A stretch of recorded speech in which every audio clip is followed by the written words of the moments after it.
صحابہ کرام کی مجلس ہے، مسجد نبوی ہے، اور حضور نبی اکرم صلی اللہ علیہ وآلہ وسلم کے صحابہ کرام حضور کے جانثار جلوہ افروز ہیں۔ رسول کریم صلی اللہ علیہ وسلم اپنے گھر آرام فرمائے، تھوڑی دیر کے بعد حضور مسجد میں تشریف لاتے ہیں، مگر صحابہ کرام کو اس بات کا علم نہ تھا۔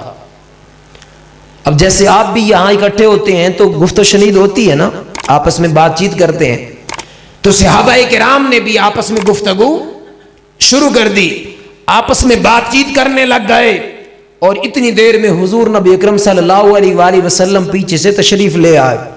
صحابہ کرام کو اس بات کا علم نہ تھا۔ اب وہ صحابہ آپس میں گفتگو کر رہے ہیں، وہ گفتگو بڑی قابل غور ہے۔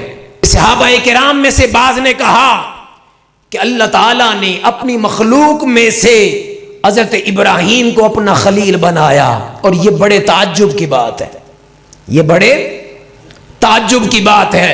ذرا دل کے کانوں سے اس بات کو سنیے اور جانیے کہ اللہ پاک نے کیا مقام تاجدار کائنات صلی اللہ علیہ وسلم کو عطا فرمایا۔ صحابہ نے کیا عرض کیا؟ آپس میں گفتگو ہو رہی ہے کہ اللہ پاک نے ابراہیم کو کیا بنایا؟ اپنا خلیل بنایا، اپنا دوست بنایا۔ دوسرے صحابی عرض کرتے ہیں اللہ پاک نے موسیٰ علیہ السلام کو کلیم اللہ بنایا۔ یہ بڑے مقام کی بات ہے کہ جس سے اللہ پاک نے وکلم اللہ موسیٰ تکلیما، یہ فضیلت کی بات ہے، یہ شرف کی بات ہے کہ اللہ پاک نے حضرت موسیٰ علیہ السلام سے براہ راست کلام فرمایا۔ ایک تیسرے صحابی اٹھتے ہیں، وہ فرماتے ہیں کہ نہیں، فضیلت کی بات یہ ہے کہ حضرت نوح کو اللہ پاک نے نجی اللہ بنایا، یہ شرف کی بات ہے۔ ایک اور صحابی عرض کرتے ہیں، وہ فرماتے ہیں کہ نہیں، اللہ پاک نے حضرت آدم علیہ السلام کو صفی اللہ بنایا، یہ بڑی فضیلت کی بات ہے۔ ایک صحابی عرض کرتے ہیں کہ اللہ پاک نے حضرت عیسیٰ علیہ السلام کو روح اللہ بنایا، کلمت اللہ بنایا، کہ روح پھونکتے مردہ زندے ہو جاتے، دم کرتے بیمار شفا یاب ہو جاتا، اندھا آپ کی بارگاہ میں آتا شفا یاب ہو جاتا، کوڑی آپ کی بارگاہ میں آتا شفا یاب ہو جاتا۔ یہ بڑے شرف کی بات ہے کہ اللہ پاک نے عیسیٰ علیہ السلام کو روح اللہ بنایا۔ اتنی دیر میں تاجدار کائنات صلی اللہ علیہ وآلہ وسلم جلوہ افروز ہو جاتے ہیں۔ آپ فرماتے ہیں کہ اے میرے صحابہ، میں نے تمہاری گفتگو سن لی، تمہارا کلام سن لیا، تم نے کہا کہ ابراہیم خلیل اللہ ہے۔ آپ فرماتے ہیں کہ خدا کی عزت کی قسم، اس میں کوئی شک نہیں کہ ابراہیم خلیل اللہ ہے۔ تم نے کہا کہ موسیٰ علیہ السلام کلیم اللہ ہے، انہوں نے براہ راست اللہ سے کلام فرمایا، فرمایا کہ اس میں بھی کوئی شک نہیں، اور خدا کی عزت کی قسم وہ کلیم اللہ تھے، اللہ سے ہم کلام کرنے والے، اس میں بھی کوئی شک کی بات نہیں، بالکل ایسے ہی ہے۔ تم نے کہا کہ اللہ پاک نے عیسیٰ علیہ السلام کو روح اللہ اور کلمت اللہ بنایا، فرمایا کہ اس میں بھی کوئی شک نہیں کہ وہ کلمت اللہ تھے اور روح اللہ تھے۔ تم نے کہا اے میرے صحابہ کہ اللہ پاک نے حضرت نوح کو نجی اللہ بنایا، فرمایا کہ کوئی شک نہیں، یقیناً نوح علیہ السلام نجی اللہ تھے۔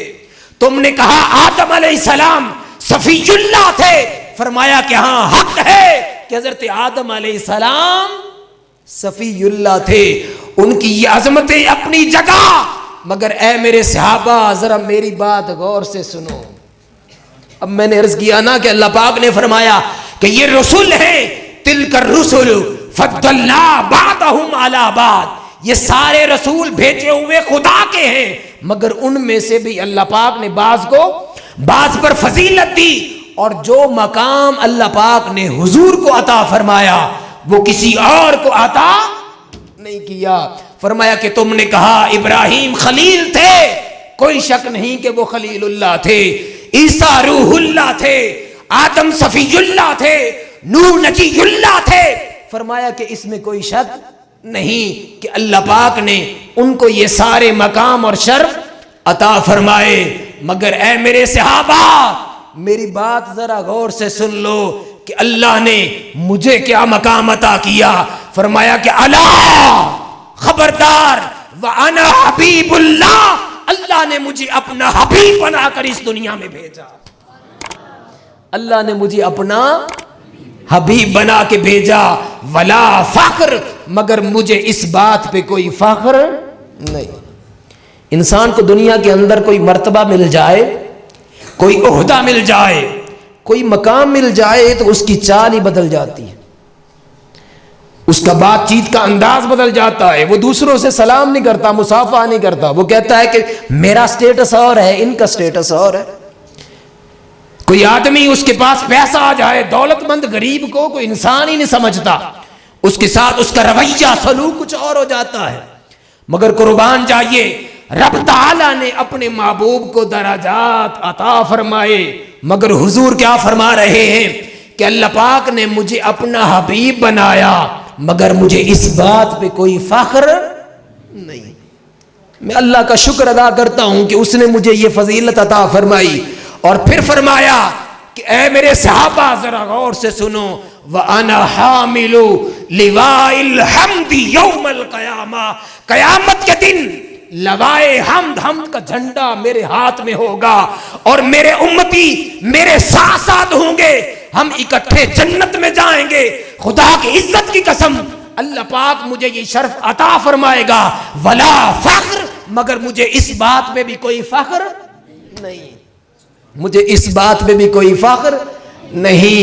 اور پھر فرمایا وَأَنَا أَوَّلُ شَافِعٍ، اور میں وہ ہوں جو سب سے پہلے رب کی بارگاہ میں شفاعت کروں گا. رب کی بارگاہ میں شفاعت کروں گا. اب آپ سوچ رہے ہوں گے کہ ہم نے تو علامہ خلیق عامر صاحب سے سنا ہے کہ حافظ قرآن شفاعت کرے گا، شہید شفاعت کرے گا، قرآن شفاعت کرے گا. آپ نے کسی کے ساتھ اچھا سلوک کے حق میں شفاعت کرے گا، انبیاء شفاعت کریں گے، اللہ کے ولی شفاعت کریں گے. مگر یہ جو حضور فرما رہے ہیں کہ میں اللہ کی بارگاہ میں شفاعت کروں گا، اب یہ شفاعت کون سی ہے؟ ذرا اس کا منظر دوسری حدیث سے دیکھتے ہیں. اور یہ حدیث مسلم شریف کی ہے اور بخاری کی ہے، یعنی متفقن علیہ حدیث مبارکہ ہے. اس حدیث مبارکہ کو میں ایک دفعہ چھوڑ کے اس کی تفسیر میں، اس کی وضاحت میں یہ بیان کر کے پہلی حدیث کی طرف آتا ہوں. حضرت سیدنا ابو ہریرہ روایت کرتے ہیں. اب ذرا وہ منظر اپنی نگاہوں کے سامنے رکھیں کہ جو حضور نے فرمایا وَأَنَا أَوَّلُ شَافِعٍ، میں سب سے پہلے رب کی بارگاہ میں شفاعت کرنے والا ہوں.